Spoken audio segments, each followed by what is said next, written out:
Hello, my name is Victoria Faoro and I'd like to talk with you today about Asian style cooking.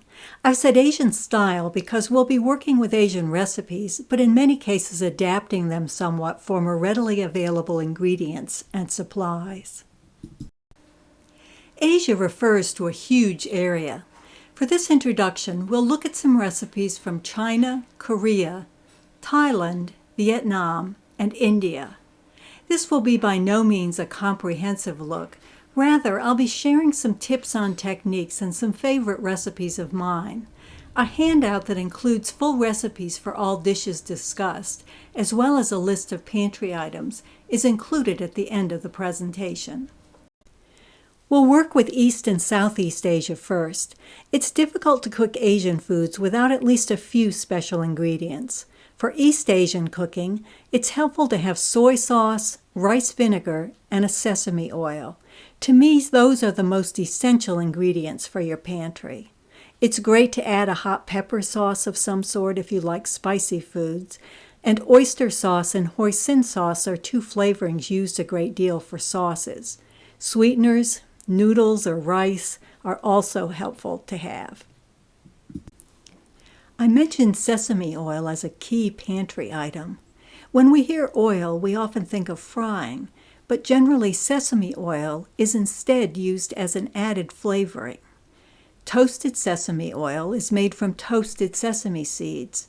Toasting nuts, seeds, and spices boosts their flavor, so toasted sesame oil is much more strongly flavored than regular sesame oil. I really like sesame flavor, so I use toasted sesame oil for most recipes. If you want a milder flavor, you could substitute regular. Essential fresh ingredients are ginger root and garlic. Remember that ginger root can be frozen whole. You can actually grate it straight from the freezer with a microplane grater. Cilantro is also used in many recipes, and dried cilantro is not a good substitute.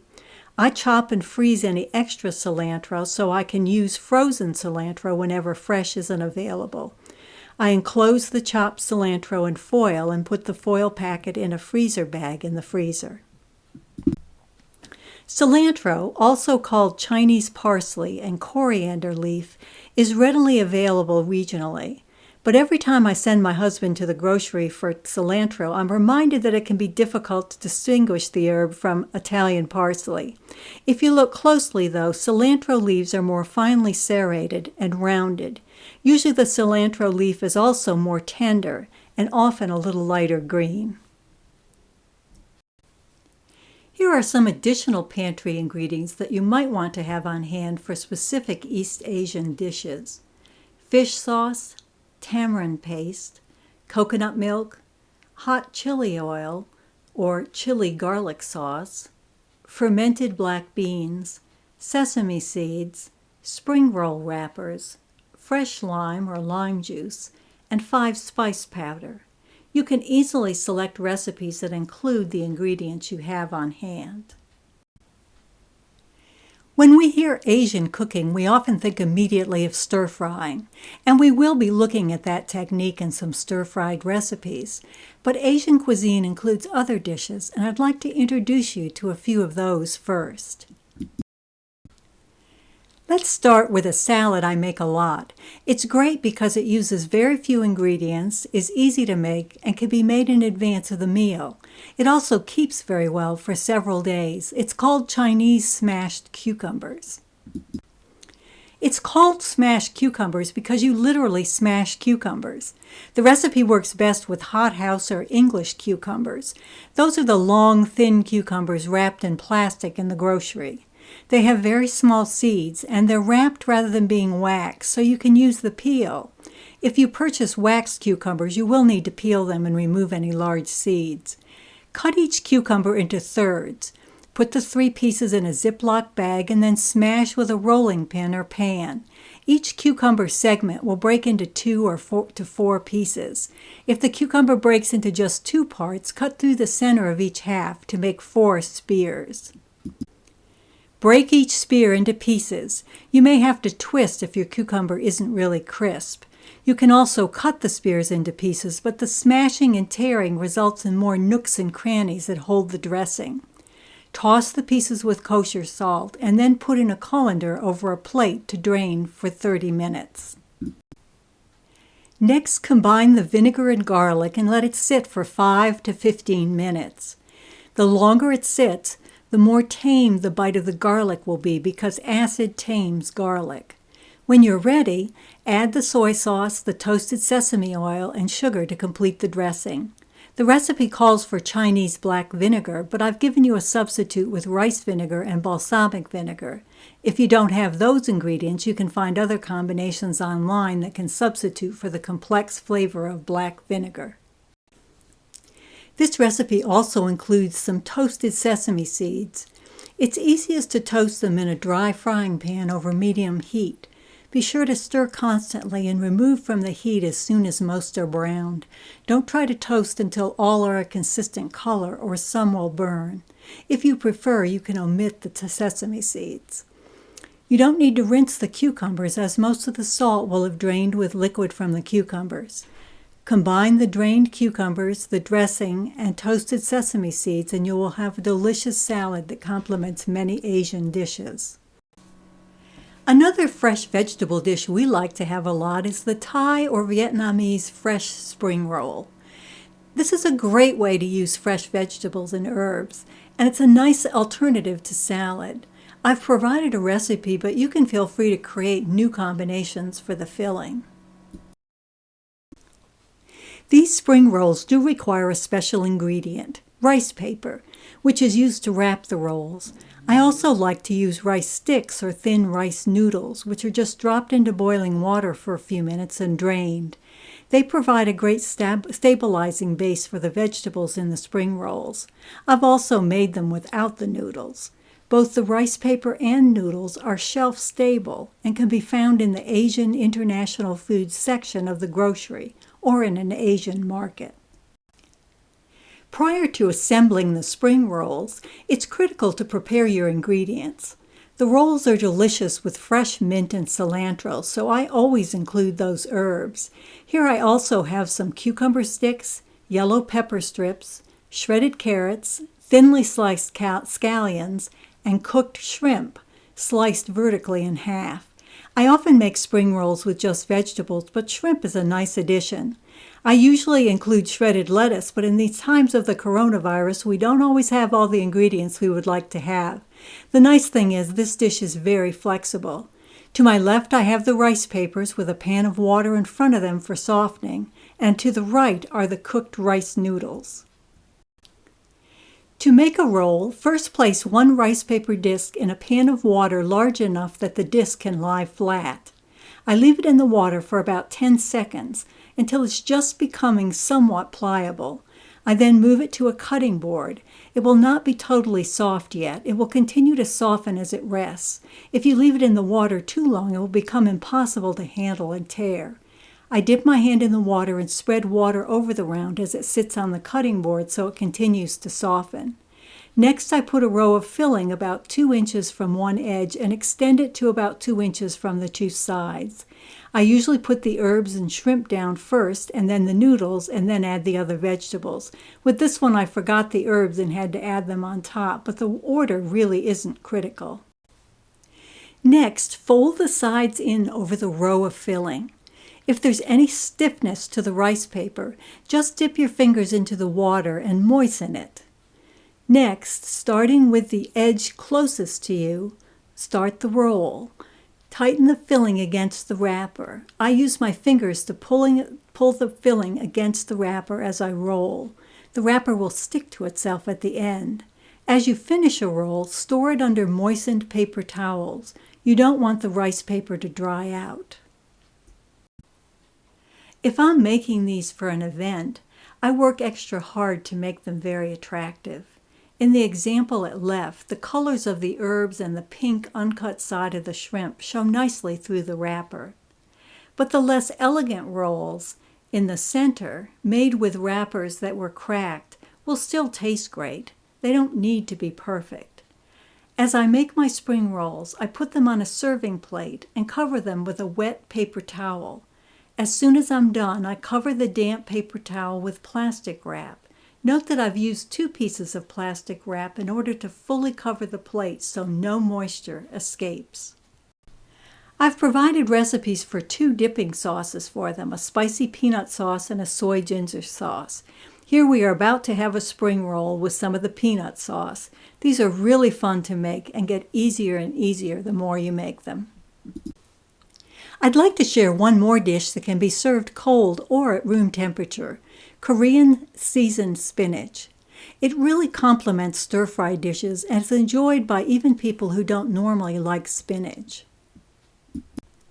First, we need to cook the spinach. The original recipe called for blanching it, dropping it into boiling water. It's fine to do that, but I prefer to wilt it by rinsing it, draining briefly, and then putting the spinach in a dry pan, putting it on low and covering the pan. The water will clinging to the spinach will be enough to keep it from sticking. I cook just until all leaves are wilted and the stems are tender.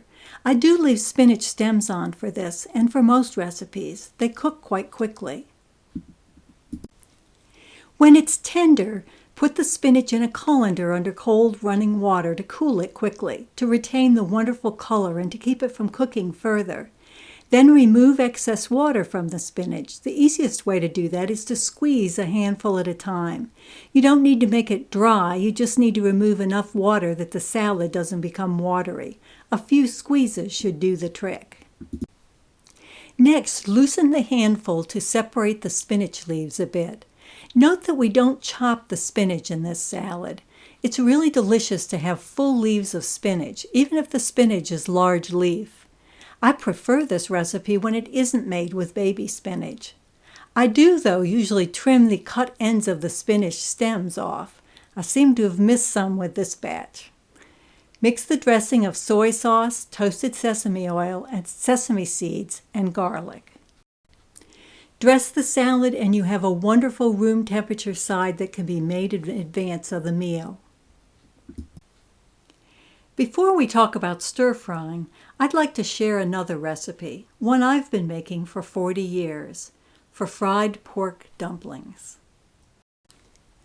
I prepare the filling first. If you can find Napa cabbage, also sometimes called Chinese cabbage, it is the best to use. It looks like the upper left photo. I slice it into quarters, cut the core out, and then slice and chop it fine. In these coronavirus times, it's often hard to get exactly what you want. Regular cabbage leaves or even lettuce can be used. You just need some vegetable to mix in with the meat. Next, chop scallions. I cut scallions into thirds and gang them up to slice more at once. Slice them and then chop. You do use both the green and the white parts. Next, peel and finely chop or grate fresh ginger. It's easiest to remove the skin by raking the edge of the cup of a spoon down the edge of the ginger root. It will scrape the peel off. You can then cut it into thin slices and chop as shown at left, or you can grate it using a microplane or another grater. I mentioned earlier you can freeze ginger. If you have frozen ginger, it is easiest to remove the peel with a paring knife, and you can then grate it while it's frozen, as I have done in the right-hand photo. I softly pack frozen gratings into the measuring spoon as it will be quite fluffy. Next, measure your ground pork.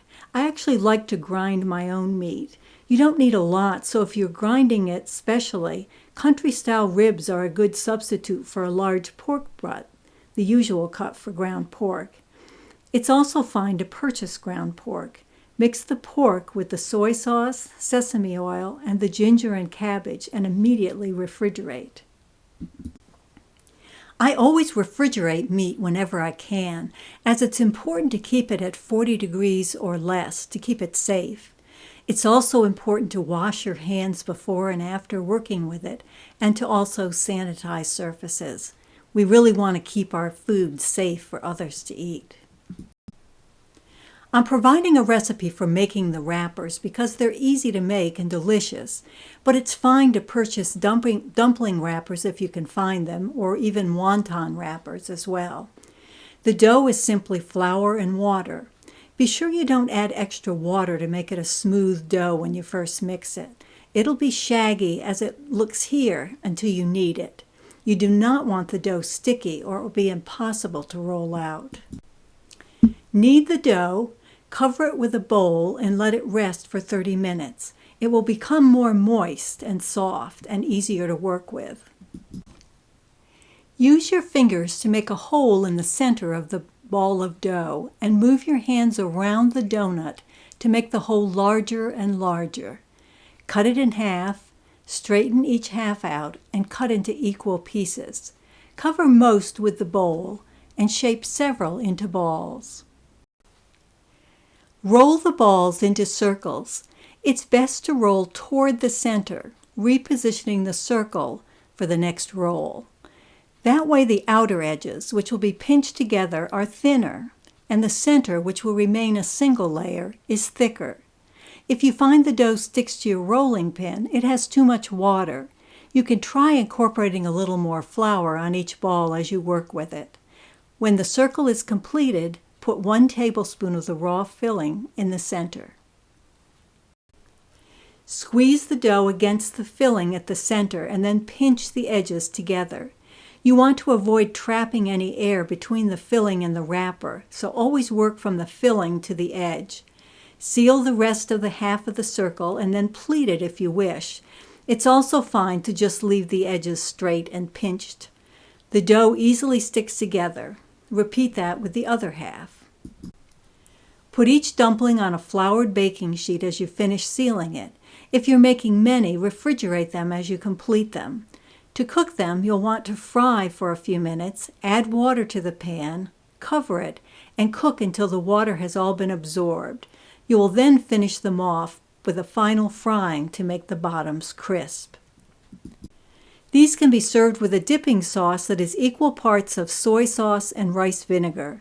I always give each person a small dish of their own sauce. We eat these as a meal with a salad, or they can be served as an appetizer or as a part of a larger meal. They really are delicious. One of the ways of cooking we'll talk about today is stir-frying. It's an extremely versatile way of cooking and one that easily allows experimentation. I'm generally a recipe follower, but using some general guidelines, I find it easy to develop my own stir-fry recipes, and I think you will too. It is also a style of cooking that works well for both meats and vegetables. Many times people ask, how is stir-frying different from sautéing? The reality is the two techniques are very similar, but there are generally a few differences. Usually stir-frying is done over a higher heat, and instead of cooking full portions of meat or vegetables, smaller bite-sized pieces are cooked. Ingredients for stir-fry are often cooked separately, and rather than beginning with aromatics like garlic as you do for sautéing, often garlic and ginger are added later or with the sauce. For stir-frying, you will need an appropriate pan. Traditionally, a wok, a curved bottom carbon steel pan that heats up well and allows you to push cooked items to the side and put new ingredients in the center, has been used. Often woks come with a lid, a rack, and perhaps some utensils. A ring is sometimes provided to steady the rounded bottom on your stove surface. Woks can also be flat-bottomed or electric. If you decide to purchase a wok, it's great if it's lightweight. It's ideal if you can pick up and hold the wok and its food using only your weakest hand. That leaves your other hand free to remove food from the pan. That's why the second handle that many woks have is really unnecessary, as you normally have a utensil of some sort in your second hand. That's also why a straight handle is best for the one handle, so it can be gripped solidly. The easiest to use handles angle slightly up. A wooden handle is good because you're cooking over high heat. A metal handle can get very hot. The best size is about 14 inches in diameter, with a 6 to 7 inch diameter flat area if it's a flat-bottomed wok. A lid is nice, though it's possible to just use a large frying pan lid if one is needed for a recipe. Carbon steel is light and heats very well. It does need to be seasoned before using. The more you use it, the more seasoned it will become. You can use a non-stick pan, but you will need to put oil in the cold pan and then heat it so it doesn't ruin the non-stick qualities. These are the two pans that I use for stir frying. I usually use the round-bottomed wok at left. It's one I purchased in New York City's Chinatown about 45 years ago. And I really like the way it lets me spread ingredients out when I'm stir frying. I use it without a supporting ring because it rests firmly enough on my stove and I don't like to distance the wok bottom from the heat. You can see how seasoned this wok is from all the cooking that I've done over the years. But I also sometimes just grab my 12.5-inch deep skillet, and it works really well too. So a wok is really not necessary for stir frying. You need to really find the pan that works best for you. Your kitchen stove may impact your pan selection. Round bottom woks work best on gas burners because the flame brings heat up the side of the wok. You can also use a wok on an electric coil burner, but a flat-bottomed wok works best for that type of stove. A wok may not be the best pan to use if you have a glass-top electric burner or induction burner stove, as these stoves are not able to heat a wok very well. There are other tools often sold for stir frying. I have an artisan-made tool shown at the center that I regularly use. It works well on the rounded edges of my wok, and the strainer on the right is very useful for all kinds of cooking. Find utensils that work well for you. Asian cooks often use a cleaver for slicing meat and vegetables. There are videos where you can watch chefs expertly cutting ingredients with incredible speed and accuracy. I must admit I don't have those skills and don't use a cleaver. I find that a sharp chef's knife works fine for preparing food for Asian cooking. The key word is sharp. I recommend that cooks have a knife sharpener so they can regularly sharpen their knives for easy and safe use. I use the knife sharpener shown at the bottom left. You draw the knife through 5 times in the coarser grinder and then 5 times through the finer one. I prefer this over anything electric. This sharpener automatically sharpens at the correct angle. Sharpen your knives regularly no matter what you are cooking. I mentioned it was easy to develop your own stir-fry recipes. This is a guide to typical proportions of ingredients for a stir-fry. Experiment with using different proteins, vegetables, and sauces to use what you have on hand. If you don't have time to make your own sauces, there are many bottled sauces now available. These proportions are also flexible. I usually use about half the amount of protein myself. Stir-frying is a great way to stretch a small amount of meat if you are trying to eat a more plant-based diet or trying to economize. I should mention that there are different options for cooking vegetables. I prefer stir-frying everything. I like the caramelization that happens, and I like my vegetables with a bit of firmness. If you want, though, you can blanch them first, dropping them into boiling water to pre-cook them somewhat, and then add them to the stir-fry. You could even steam them completely and add with the sauce at the end. You can also stir-fry and then add liquid to the pan and cover to steam the vegetables. Any of these will work. If you are stir-frying them and making up your own recipe, be sure to determine your denser vegetables and cut them into thinner pieces, or begin cooking them earlier to be sure everything is done at the same time. That brings up planning, which is critical with stir-frying. The final cooking takes only a few minutes, but for that to be successful, you have to plan and prepare carefully. I often cook my rice a half hour or so before stir-frying to have that out of the way. The rice is fine at room temperature rather than piping hot. Normally, you prepare the protein you're using and prepare all vegetables and determine the order in which to cook them if you're not using a recipe, starting with those that will take the longest to stir-fry. I measure all sauces and oil, prepare any garnishes to be added at the end, and even select and position the serving dish and serving utensil, so once cooking is completed, the dish can immediately go to the table. I arrange everything in order. Chefs refer to this as mise en place. This means everything's set. Because ingredients in a stir-fry cook quickly and the pan is very hot, it is key that everything is prepared, measured, and sitting next to your cooking area, preferably in the order it will be added. The only thing not shown is the oil, which is also measured in a small bowl to the other side. You don't really want to have to measure anything while stir-frying. A stir-fry with a side of rice can easily be a meal by itself. If you want to include other dishes, it's great to include oven dishes or ones that are eaten refrigerated or at room temperature, so you're not trying to complete multiple stir-fry dishes at the last minute.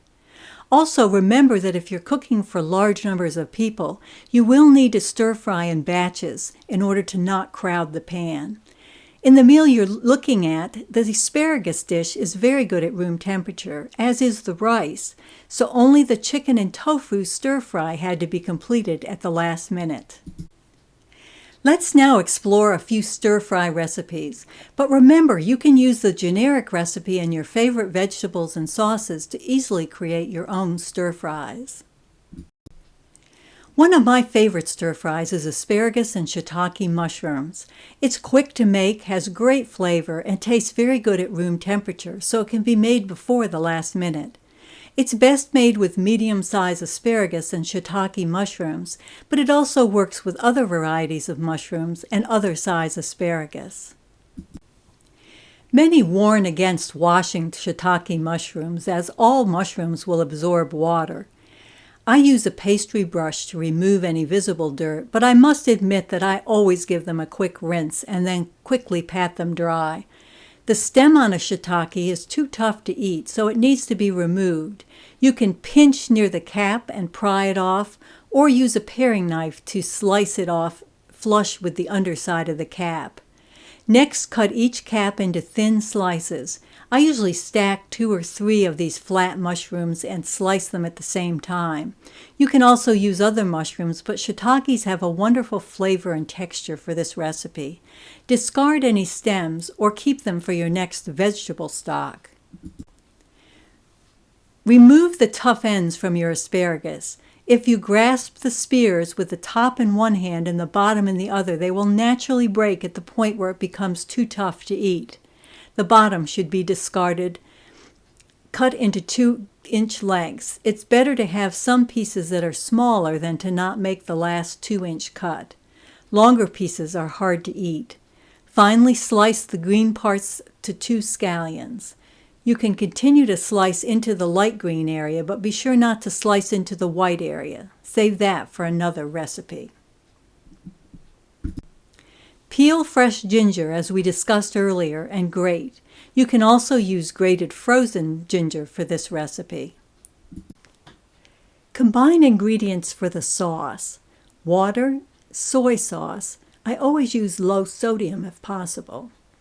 Dry sherry or wine. You can substitute broth for this, or even a fruit juice like apple. Add your grated fresh ginger, toasted sesame oil, and canola oil. Assemble your ingredients in the order of adding them. Heat the wok, add the oil, and heat another minute. Add the asparagus and shiitakes. Be sure to wait at least a minute before stirring. This is one of the hardest things to remember. You want to give your ingredients a chance to get hot. After a minute or two, stir, but only occasionally for 2 to 3 additional minutes. The asparagus should get spotty brown. Add the sauce and cook for an additional 1 to 2 minutes, stirring once or twice until the pan is almost dry and the asparagus is crisp tender. Tip out onto a serving platter and garnish with the sliced green onions. This has become one of our favorite dishes. It can be served with rice on its own or as a side dish. It goes well with broiled fish and lots of other entrees, as well as with Asian dishes. Let's next make a stir-fry that easily becomes a plant-based main course. Thai spicy eggplant with sweet basil. First, slice the ends off an eggplant and then halve it. It's not necessary to salt and drain the eggplant. Cut slices, stack several, and slice into a dice. Keep pieces as evenly sized as possible. Clean and dice a red bell pepper. I slice sections off, clean them up, and then slice them further to dice them. Chop onion and mince garlic. I use a garlic press to do that, but you can also mince garlic by hand, very finely chopping it. Prepare the sauce of reduced sodium soy sauce and rice vinegar.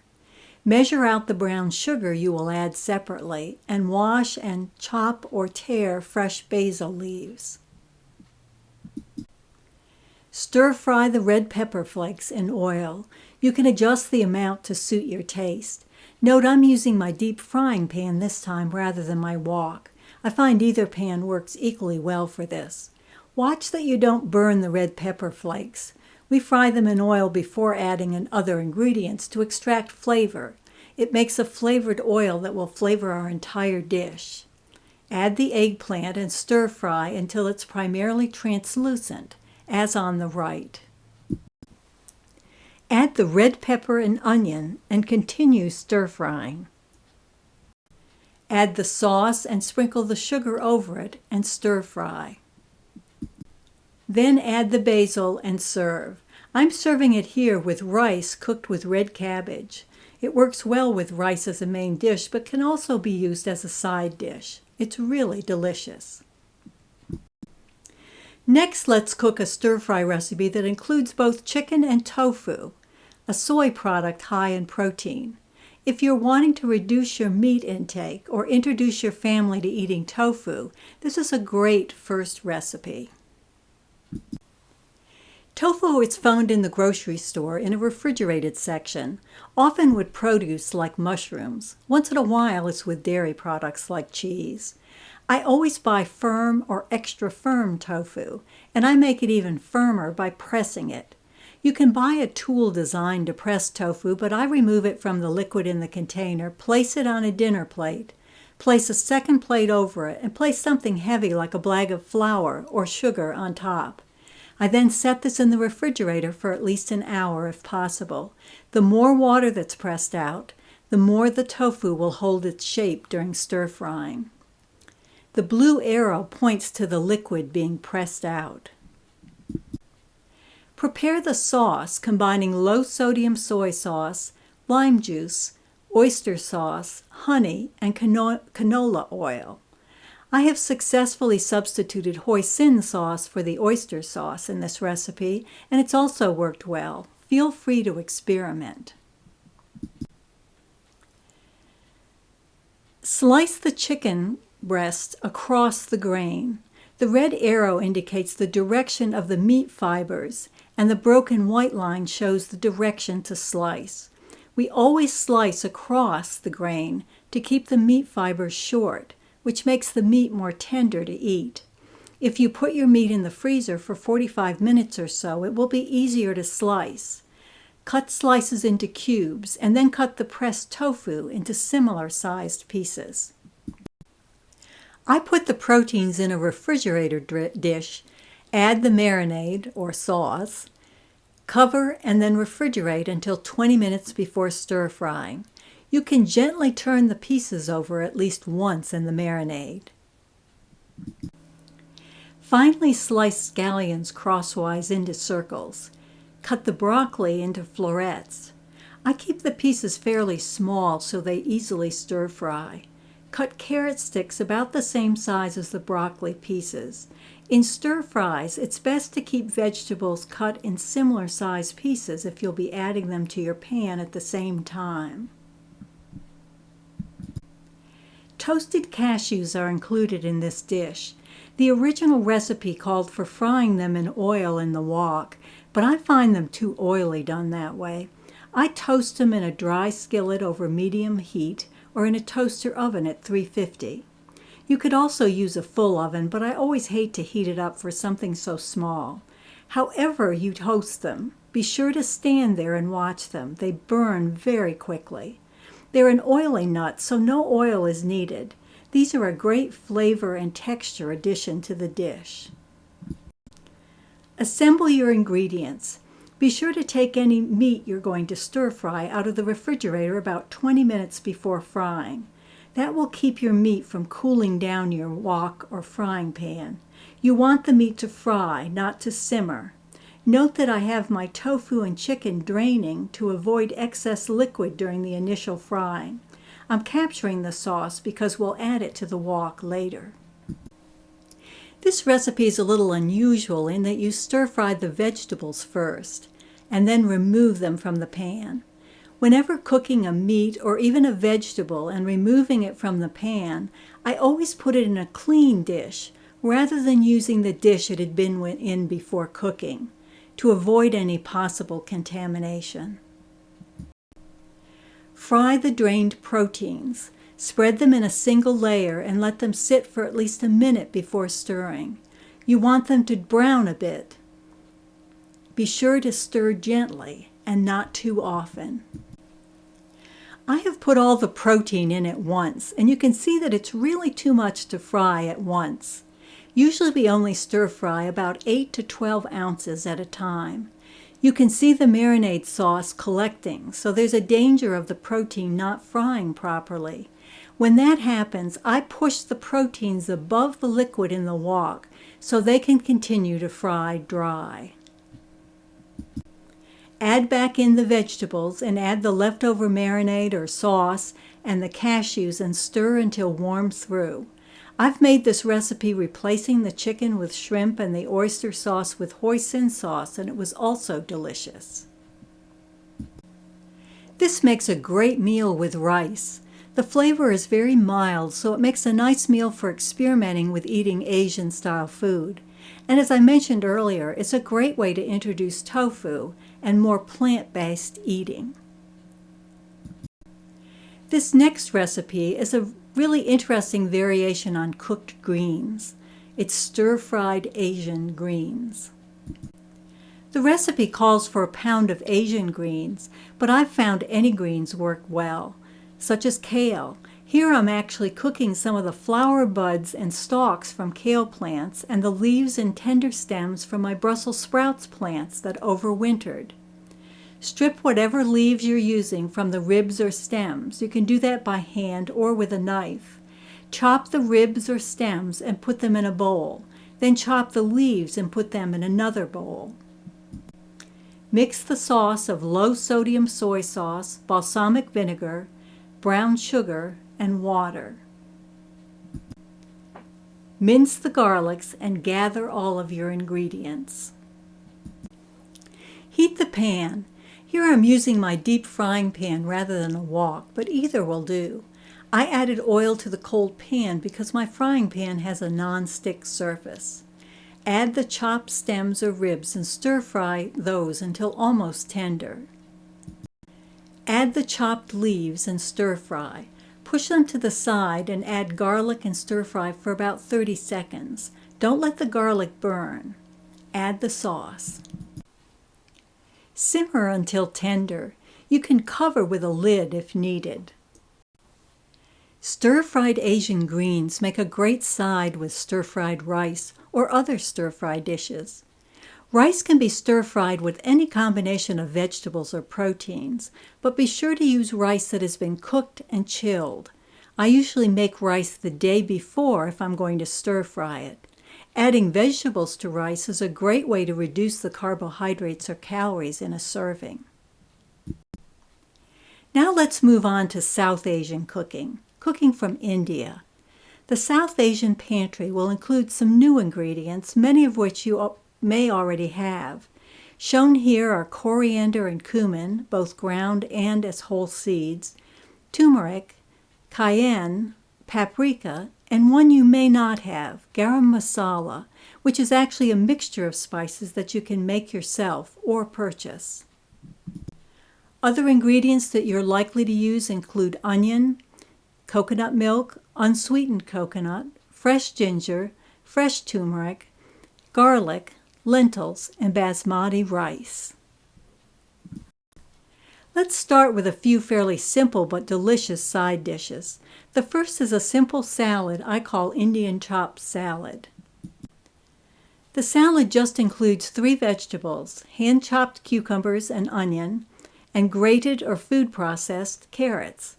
I make it with just these 3 vegetables, but you could definitely add other vegetables if you have them on hand. Combine the vegetables and add lemon juice, chili powder, and a pinch of salt. I like the tartness of the salad, but if you don't, you could add just a little sugar. The result is a simple side salad that goes very well with Indian dishes of all kinds and keeps really well refrigerated. I like it best served at room temperature.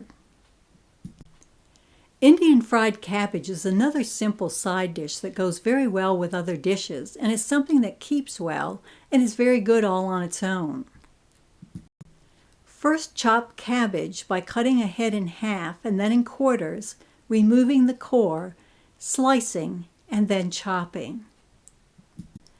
Assemble the ingredients. Note that I have combined ingredients being added at the same time. The water is in its own bowl, the chopped cabbage is with the paprika, coriander, and pinches of salt. The oil is in the pan, and I'm about to add the cumin seeds and ginger in their own bowl. Next, add the bowl of cabbage and spices and stir fry. Then add the water, turn the heat down low, cover, and cook until the cabbage is fork tender, stirring occasionally. Add the frozen peas and cook for another minute or 2 until they're done. This is a wonderful and colorful side dish. Our next recipe is for an Indian side salad that also includes green peas, a vegetable from my childhood that I've recently rediscovered. It's asparagus and green pea salad. Prepare the asparagus by breaking off the tough ends as we did before, and cut into 1 to 2 inch lengths. Steam the asparagus for about 2 minutes and then add the frozen peas. Cover the pan during the steaming. Steam until both are cooked through. Drain, and then I shock them in ice water to retain the brilliant colors and to stop the cooking quickly. Mix the dressing of olive oil, cayenne pepper, ground cumin, ground ginger, kosher salt, and ground black pepper. Mix with the vegetables and toss. This is good served cold or at room temperature. Spinach simmered in yogurt is another great side dish, wonderful when you're serving several Indian dishes. You can use frozen spinach for this recipe, even the kind frozen in a block. Just defrost it and squeeze out as much liquid as possible. I have to admit I prefer fresh spinach in this recipe. I wilt the fresh spinach by putting it in a covered pan with 1 tablespoon of water and stirring it over low heat. You can do this in 2 batches if needed, then drain in a colander and press out any excess water. If using fresh spinach, next chop it and gather your other ingredients and combine those being added at the same time. Here you can see plain yogurt, a bowl with garlic and red pepper flakes, and a bowl with coriander and turmeric. Heat canola oil in a skillet and add the garlic and red pepper flakes and cook until fragrant. Watch that you don't burn the 2. Add the coriander and turmeric and stir, and then add the spinach and yogurt and cook over low heat. The result is a very tangy side that is wonderful with curried dishes and rice. The last Indian side is a great comfort food. It's a very mild porridge-like side of lentils cooked with onions, garlic, and spices. It's a great complement to a more highly seasoned main course. It can be made using any lentils, but I like red lentils, which cook more quickly and cook down into almost a sauce. Some people make dal using more water, so it's almost soup-like. Any way it's made, it's delicious with rice. I wash the lentils until the discarded water is clear, discarding any that float to the top, and then drain them. Onions are sliced horizontally to make half circles. This means that they will cook down and almost cook into the sauce rather than remaining separate pieces the way they would if we sliced the onion vertically. Here I'm peeling fresh ginger using a spoon as we talked about earlier. I then grate it. Garlic is chopped and all the ingredients are arranged on a cutting board, ready for adding to the dish. Many Indian recipes use ghee as their oil for cooking. Ghee is basically clarified butter that's further cooked to brown the milk solids, which gives it a more complex flavor. You can purchase ghee in some stores, but you can also make it yourself by heating butter over a low heat, straining off the foamy whey that arises to the surface to leave just the oil and some milk solids that sink to the bottom of the pan. Heat it further to brown, but not burn the solids at the bottom, and then strain through a cheesecloth. The result is ghee, which can be stored at room temperature for a short period of time. I store it in an airtight container in the refrigerator. Sauté the onions in ghee or oil, and then add the turmeric and stir. I have to admit that I don't very often use ghee. I tend to use canola oil and don't feel as though it takes a lot away from the dishes. Add the drained lentils to the mixture and sauté. Then add the water, cover, and simmer for 15 minutes. The lentils will only be partially cooked at this point. Add the garam masala and salt. Garam masala is a spice mixture you can purchase. I have provided a recipe for you to make your own if you wish, though. There are many different combinations of spices. This is one that I like. I make a batch and store it in an airtight spice bottle. Continue cooking until the dal is porridge-like. You can adjust the thickness to your preferences.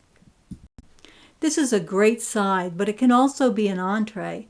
This is the lunch we ate the day I made it for these slides. We're enjoying the dal with rice and some leftover roasted cauliflower from the day before. Keep in mind that a dish like this integrates well with dishes that are not necessarily Indian. With this being a main dish for us, with no spicy entree, I added a little cayenne to give it a little more character. Our last South Asian recipe is for an Indian dish that's a favorite with Americans. I like it because it's really satisfying as an entree and goes well with different Indian dishes. It's quite mild but has a delicious flavor. It's chicken tikka masala. A masala is a blend of spices. For this dish, we'll create a paste of spices that will be used to flavor the sauce. The recipe I've given you makes enough for several batches. I make the paste and then freeze at least half of it to easily make the dish again in the future. For the masala paste, all the ingredients are combined in a small food processor. Chopped onion, garlic, fresh ginger, garam masala, sweet paprika, ground turmeric, ground coriander, salt, cayenne, cilantro stems if you have them, lemon juice, and water. Pulse until the paste is smooth. This is the most complicated part of the recipe. Now that you have the paste ready, the rest is simple. So next, cut your chicken breast into small, bite-sized pieces. Marinate the chicken with 2 tablespoons of the masala paste and yogurt for about 30 minutes in the refrigerator. Puree the diced tomatoes. I do that in a small food processor. Slice and sauté onions. Some recipes put all the onions in the masala paste, but I like to have pieces of onion in the sauce along with the pieces of chicken. Remove the onions from the pan, add oil, and sauté the marinated chicken in batches, leaving it undisturbed until it's browned. Turn and brown the other side. Remove from the pan. The chicken will not be fully cooked at this point. Turn down the heat to medium and add the rest of the masala paste and fry for a few minutes or two. Then add the tomato puree and stir. Add the browned chicken and sautéed onions and simmer for 15 minutes. When the chicken is fully cooked, stir in the cream, season with salt, and sprinkle with cilantro. If you let it stand for a few minutes, it will thicken up a bit.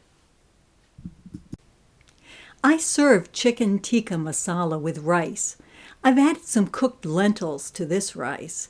I like to include some vegetables with any rice I'm serving to make it a healthier side. This is a great crowd pleaser and goes well with various sides.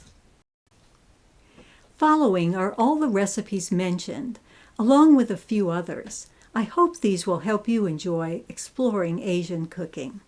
Remember, you can stop the video at any point to spend more time with a particular recipe. The first two recipe pages include the pantry lists, stir-fry proportions that we looked at earlier, some possible stir-fry sauces, and the recipe for stir-fried asparagus with shiitake mushrooms. On page 2 on the right, you'll see a recipe for Korean seasoned spinach, Thai spicy eggplant with sweet basil, and Chinese smashed cucumbers. Remember, you can stop at any point and pause the video to be able to read the recipes more completely. Page 3 of the recipes includes one for fried pork dumplings and for stir-fried Asian greens. Page 4 of the recipes includes a recipe for chicken, broccoli, and tofu stir-fry, and it also has a box with some homemade substitutions for unusual ingredients or ingredients that you might not have on hand. Recipes on page 5 include Thai Vietnamese fresh spring rolls. There also are recipes for 2 sauces for the spring rolls, and also for homemade garam masala, the mix of spices, and homemade ghee. Page 6 includes recipes for chicken tikka masala and for Indian fried cabbage. And this final page, page 7, includes recipes for spinach simmered in yogurt, asparagus and pea salad, red lentil dal, and Indian chopped salad. Thank you for your interest in this presentation and in Asian cooking. We hope you enjoy the recipes.